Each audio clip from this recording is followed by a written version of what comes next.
Dr. Christo Nodee.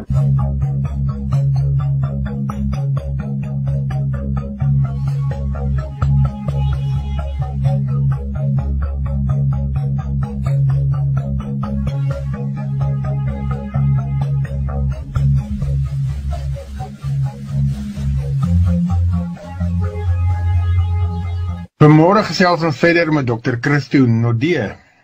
Dr. Nodee is ons pastorale therapeut en hy werk met hoofsaaklik jong kinders, maar hy is ook natuurlijk 'n leraar daar in 'n gemeente. Ja, Willem, ek is op die stadium, is ek betrokke by 'n hoërskool as 'n therapeut by die hoërskool. En ek kom agter dat ons kinders en ons gesinne sukkel om die situasie waarin ons is, die lewe wat ons het, regtig goed te hanteer.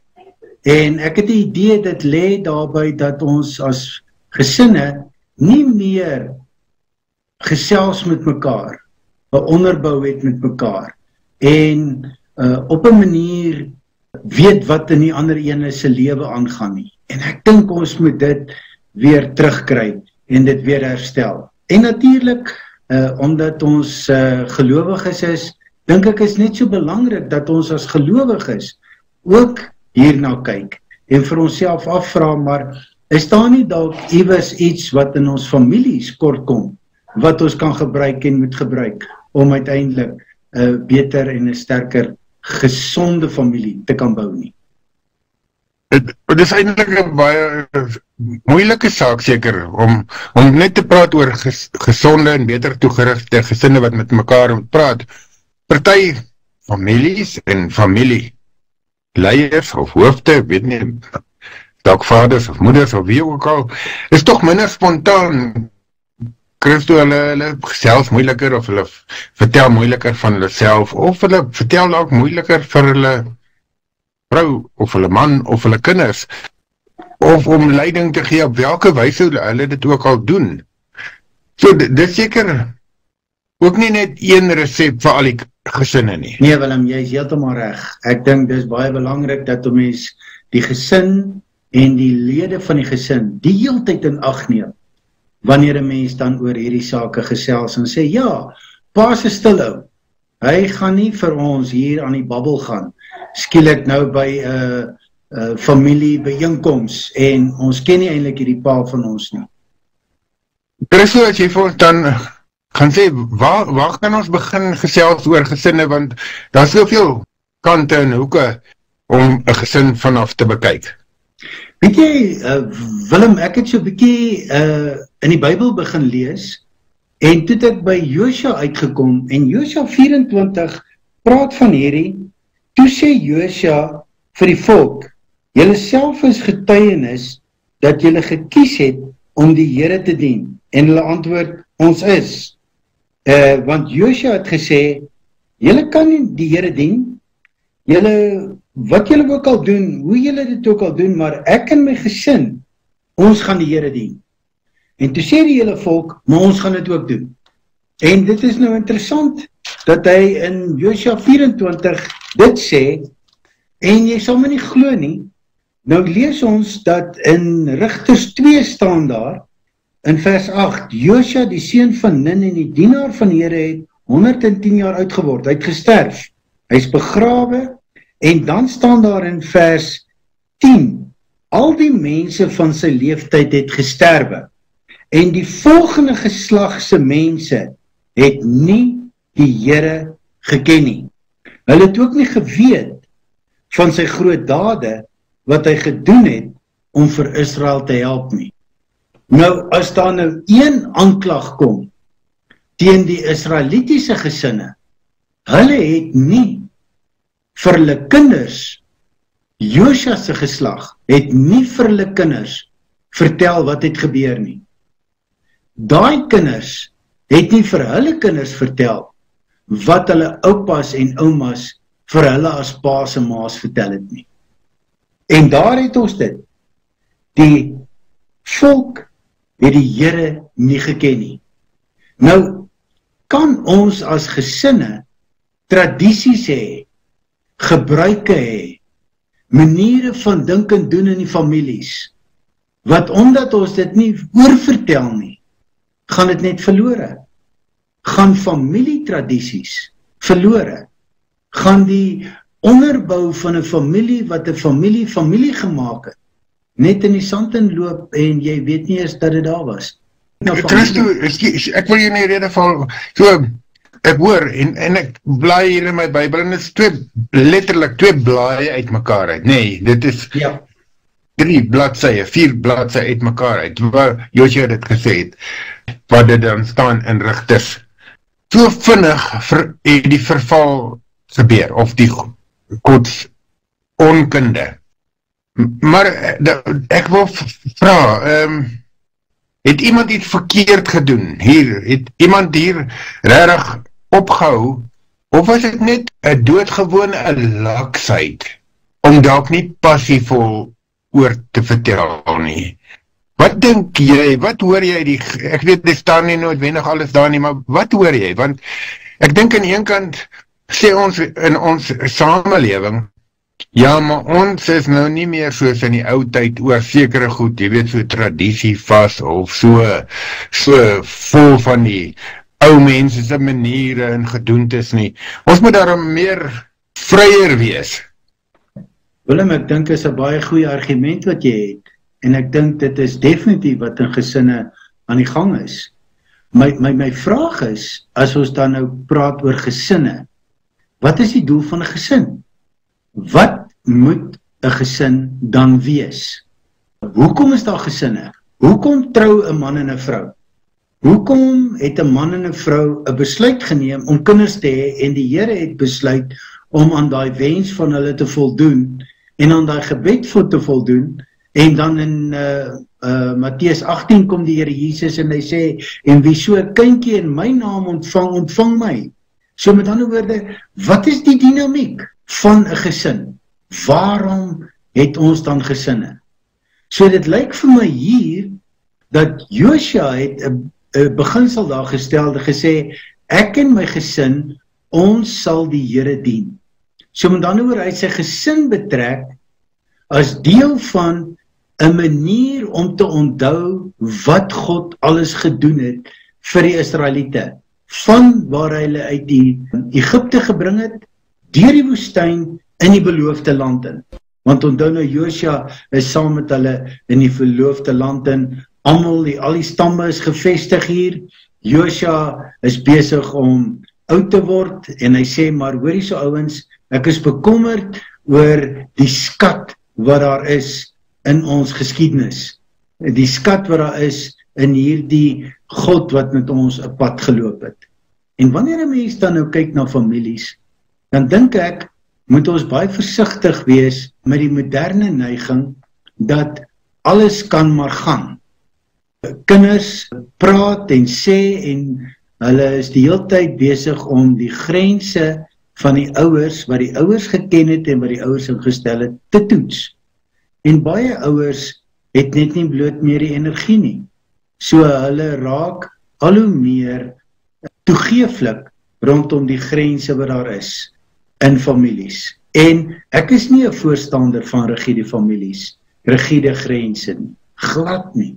Maar wat ek wil sê is, ek dink die struktuur van 'n familie, die begrensdheid wat in families lê, het 'n waarde daarin dat dit jong mense help, dat dit ons jeug help, dat dit ons kinders help om te verstaan wat dit is om op 'n manier iets te hê wat kosbaar is, dit op te pas, dit te bewaar en te respekteer, en dit dan ook so gereed te kry, dat wanneer hulle ouers is, hulle dit vir hulle kinders kan aangee.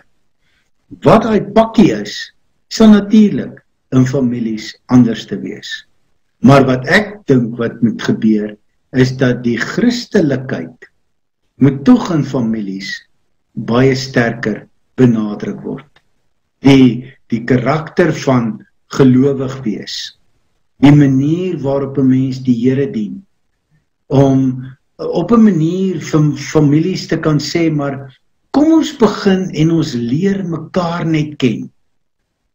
waar kom familievergaderings of byeenkomste vandaan? Een van die gesinslede is ongelukkig, en dan kom sê hulle, hoor so, kom ons sit almal onder hierdie tafel. Piet is nou ongelukkig. Piet, vertel vir ons, hoekom is jy ongelukkig? Op 'n ander keer kom hulle en sê, joe, Sunny is so gelukkig, sy jubel en juig die hele tyd. Kom ons sit hier om die tafel. Sunny, sê vir ons, hoekom is jy so gelukkig?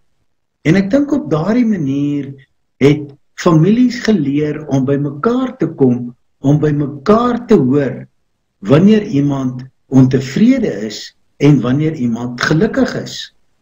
Maar nou kan ons dit maar so 'n bietjie uitbrei.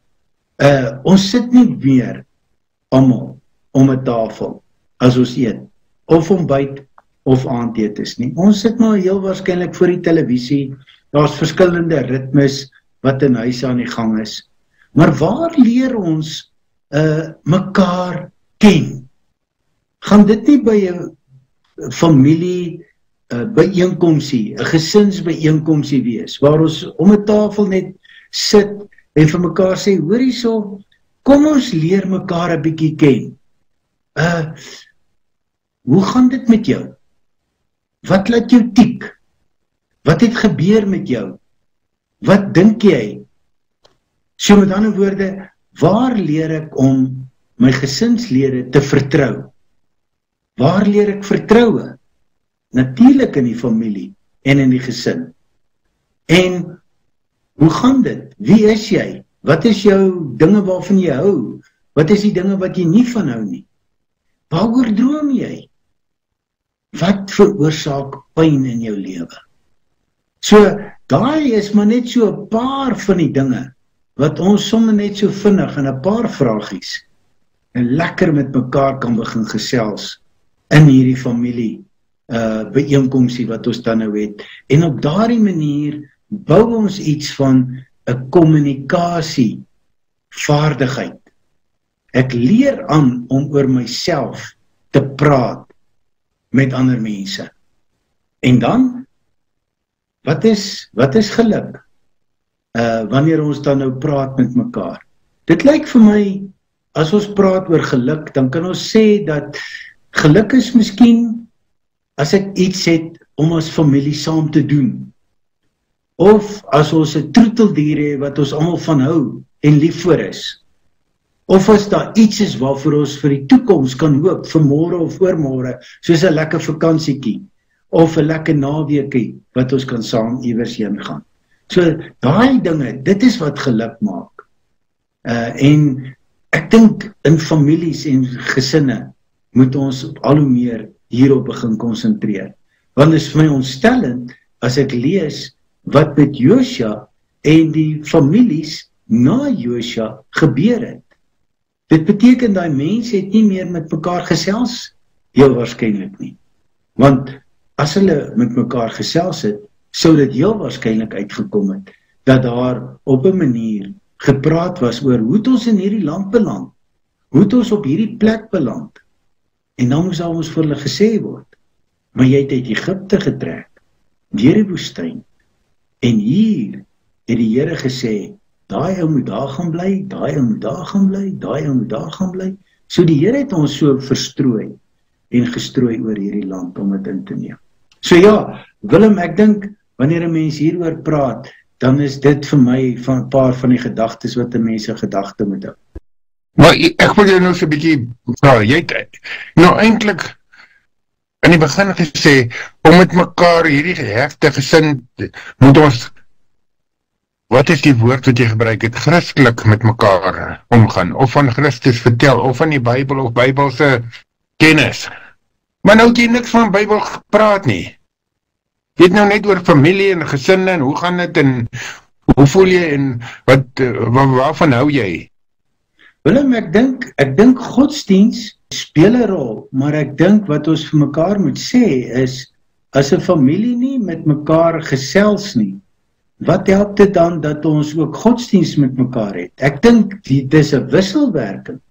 Want as ek hoor hoe dit met jou gaan, dan weet ek, maar nou moet ons vir Boetie bid. Want kyk, Boetie leef onder 'n moeilike omstandigheid. Hy's bang vir sy toets wat hy môre skrywe.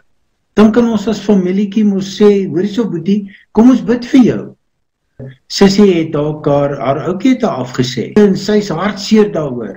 En ons sê vir haar, "Haai sissie, kom ons bemoedig jou, en ons hou jou net vas, en ons sê vir jou, weet jy, die Here het jou lief, maak nie saak, of daai simpel oukie jou nou gelos het of nie." So, dis nie noodwendig dat 'n mens hierdie struktuur moet hê van huisgodsdienst hou nie. Ek dink dit is belangrik as mense dit het, maar as mense dit nie het nie, om daarby uit te kom, beteken dit dat 'n mens by die familielede begin en hoor wat is hulle nood en hulle behoeftes, want die Here wil juis daarby aansluit. En dat 'n mens dan dit begin verstaan, dat waar my behoeftes dan lê, daarby kan die Here aan voorsien. En dan om die tafel praat ons dan met mekaar en ondersteun ons mekaar, juis omdat ons gelowiges is. So ons godsdienst is geïntegreerd, moet ons saam wees. Dis nie asof ons nou om die tafel gaan sit en 'n lang preek moet afsteek of 'n lang stuk uit die Bybel moet lees of bid nie. Dit ook waarskynlik partykeer nodig, maar dis nie wat jy sê nie. Geïntegreerde leef met mekaar. Ja, eintlik het ons so mooi betekenis in Afrikaans, as ons sê ons praat met mekaar, nee, dit beteken ons is teenwoordig mekaar se lewe, dis nie net sommer gepraatery nie, dit is, ek praat met jou, ek is hier, ek luister wat jy sê, ek hoor en ek gaan dit ook erkenning gee, as jy my iets vertel. Ons het eintlik 'n mooi woord nou, laat ek dit sê, en sommer so gebruik, as ons met mekaar praat, hoef ons nie noodwendig te sê, hierdie deel is godsdienst, of hierdie deel is familie nie. Ons familie is 'n geïntegreerde systeem, wat godsdienst leef met mekaar. Dis nie noodwendig Bybel en dan preek nie, nee, dit is een stuk in geïntegreerde lewe met mekaar, hoor ek, dit wat ons by mekaar. Christo, ons moet begin afsluit, maar ons gaan natuurlik in hierdie reeks praat oor gesinne. Ek wil jou miskien op 'n heel ander trant vra teen die einde, so. Jy het begin aan die begin gesê, daar by die skool waar jy werk, beleef jy dat gesinne miskien nie genoeg met mekaar praat nie. Is dit verduidelik vir ons, want nou het ons iets van jou hart gehoor, wat jy daar hoor. Is dit hoe jy by die tema uitgekom het, en is dit hoekom jy met ons wil praat oor hoe om beter toegeruste gesinne te bou of daar te stel? Willem, ja, ek het agtergekom dat paas en dogters en seuns, en maas en seuns en dogters, sukkel baie keer om mekaar te verstaan, om mekaar te hoor, om by mekaar uit te kom, en vir mekaar te kan sê, ons is lief vir mekaar. Daar is 'n veronderstelling, maar jy's in hierdie huis, en daarom is ek lief vir jou. Ek hoef dit nie vir jou te sê nie, ek hoef dit nie vir jou te wys nie, jy is mos nou hier. Ek en jy kyk mos mekaar in die oë. Maar daai kommunikasie met woorde, om vir mekaar in te lig, te bemoedig en aan te moedig, dit gebeur nie. En dis daai woordelikse aanmoediging, bemoediging, en daai manier hoe 'n mens met mekaar praat, wat uiteindelik vir ons help om met die 2 ore wat ons het, dubbel soveel te hoor, as met die 1 mond wat ons het om te praat. So, wanneer ek luister na gesinne, en ek luister na die kommunikasie in gesinne, dan dink ek, gebruik ons te min woorde, te min maniere om te wys, dat ons regtig lief is vir mekaar, en omgee. En ek dink, dat ons 'n bietjie sê, maar wat is dit, wat kan maak?